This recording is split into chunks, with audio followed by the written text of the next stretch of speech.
Buenas noches. Para mí es un privilegio estar en esta noche con un grupo tan especial como son las mujeres de nuestra iglesia, para tratar un tema que tiene que ver con la feminidad y con el feminismo. Pero antes de iniciar realmente lo que significa la feminidad y el feminismo, quiero tratar o hablar acerca de lo que habla la palabra de Dios en la creación. En Génesis 1:27 nos dice que cuando Dios crea al ser humano, lo crea a su imagen, y que lo crea a imagen de Dios, hombre y mujer. Y en este versículo se establece que no hay superioridad entre el hombre con respecto a la mujer, ni superioridad de la mujer con respecto al hombre, sino que los dos tienen igualdad de condiciones. Esa es la idea original de Dios. Pero en Gálatas 3:28 también dice que no hay judío ni griego, esclavo ni libre, hombre ni mujer, sino que todos ustedes son uno solo en Cristo Jesús. El primero tiene que ver con la idea original y el segundo con respecto a el nuevo papel que tienen tanto hombres como mujeres después de la redención por el sacrificio de nuestro Señor Jesucristo. Pero como producto de la caída, de la separación del hombre con Dios, la pareja, ya separados de Dios, el hombre empieza a tomar decisiones independientes, de acuerdo con su propia opinión. Y en ese sentido es que empieza a darle un trato a la mujer que no es el adecuado conforme a la palabra, sino que es todo lo contrario. Empieza a tratarla como un objeto de satisfacción sexual, o de darle un trato que es de esclavitud, o de utilizarla para la procreación únicamente. Pero como vemos, el hombre, que es el primero en ser creado, es la cabeza, pero es la cabeza de guiar a la mujer en los diferentes roles, y fundamentalmente desde el punto de vista espiritual, de ser el proveedor para su hogar, de tener las condiciones lo mejor posible, porque cuando Dios crea al hombre, que lo coloca en el jardín del Edén, que pone todas las condiciones apropiadas, que le da la belleza necesaria para que la mujer pueda ocupar ese lugar especial. El hombre, cuando Dios le presenta a la mujer, empieza a exaltarla y dice en ese momento que esta sí es hueso de mis huesos, carne de mi carne, y será llamada mujer porque el hombre fue sacada. La exalta, la corteja. Y en ese mismo sentido, empieza la mujer a tener unos privilegios que son fundamentales. Y es el privilegio de ser cortejada, como lo decía. El hombre tiene también el privilegio de ser acompañado por la esposa, pero es la esposa la que tiene realmente la función fundamental de ser la ayuda idónea. En Proverbios 18:22 dice: quien haya esposa halla la felicidad, muestra de su favor le ha dado el Señor. El hombre empieza a obtener felicidad ya en este mundo caído a través de su esposa, porque es un regalo que Dios le da. Por lo tanto, las mujeres no pueden ser vistas ni pueden sentirse como que no tienen ningún valor, sino que tienen un valor muy importante, porque son las que le van a dar sentido a un hogar, son las que van a ser el complemento, van a ser las ayudas adecuadas. Y en Proverbios 19:14 dice que la casa y el dinero se heredan de los padres, pero la esposa inteligente es un don del Señor. La esposa,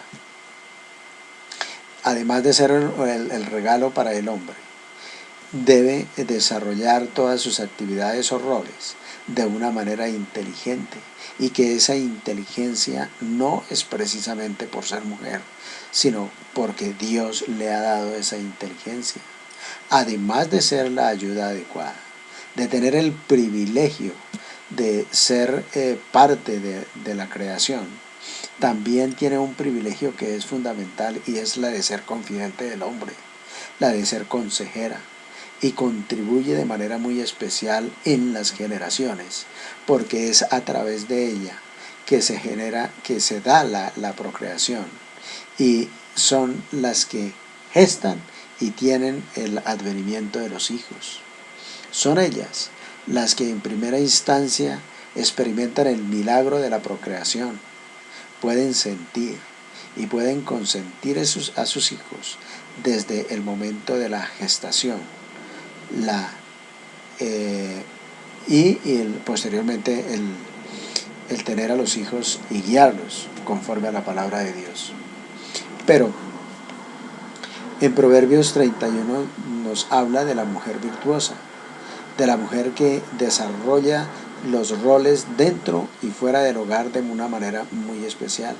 Por eso quiero compartir en esta noche algunas características de la mujer virtuosa.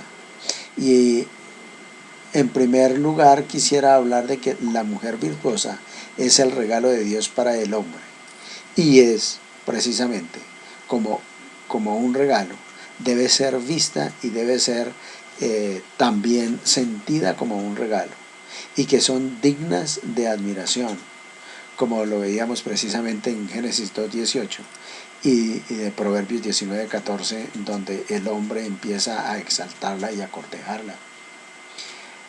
Otra característica de la mujer virtuosa es que es la felicidad terrenal del hombre.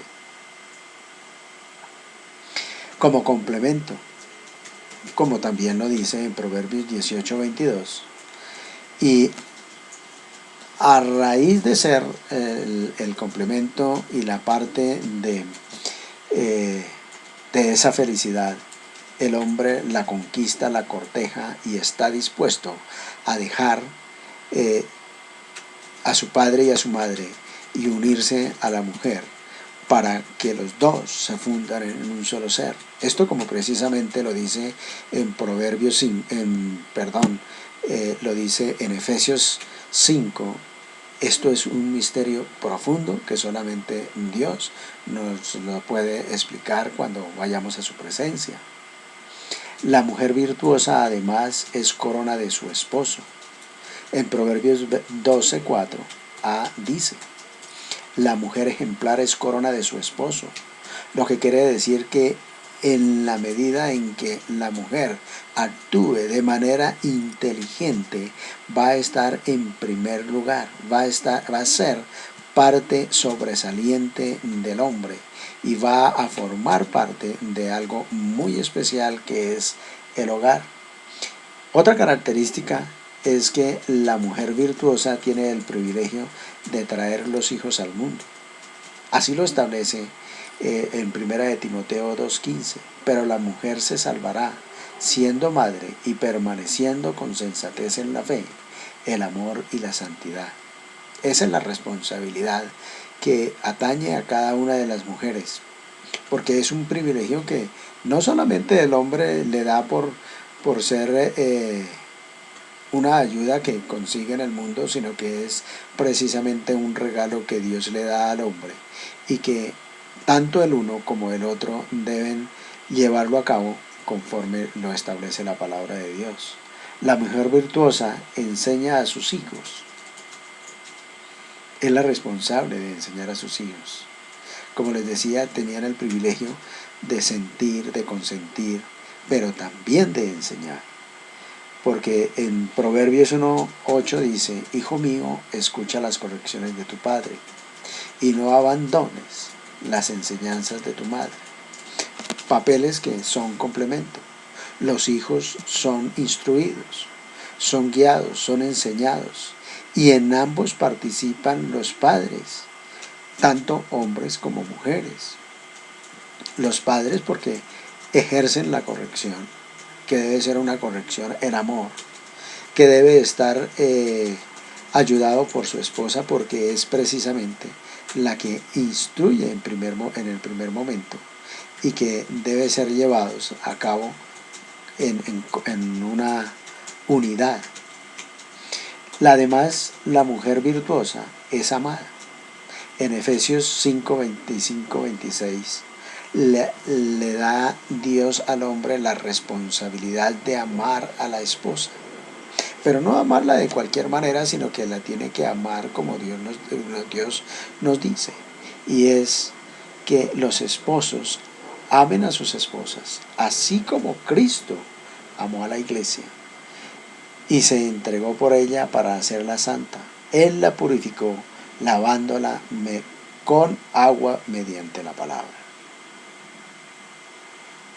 El hombre, en este papel de consentir, de guiar, de amar, de llevar a su esposa dentro del orden divino, no lo puede hacer como él quiere, sino que tiene que hacerlo como Cristo nos dio el ejemplo.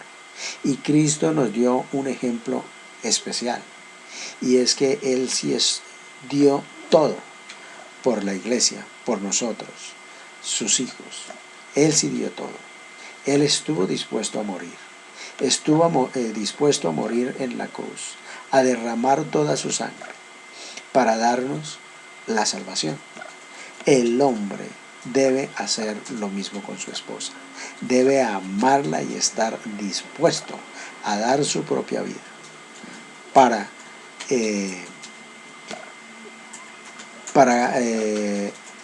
conquistarla, para darle el puesto que se merece, pero además debe llevar a cabo esa función especial de ser proveedor, de estarla defendiendo, de estarla protegiendo, pero también de ser la cabeza espiritual, para que ella vaya por el proceso, por todo lo que significa ese proceso de santidad. Pero también es importante mirar que si no se desarrollan estas funciones como Dios lo ha establecido, entonces todo lo contrario viene a ser una catástrofe.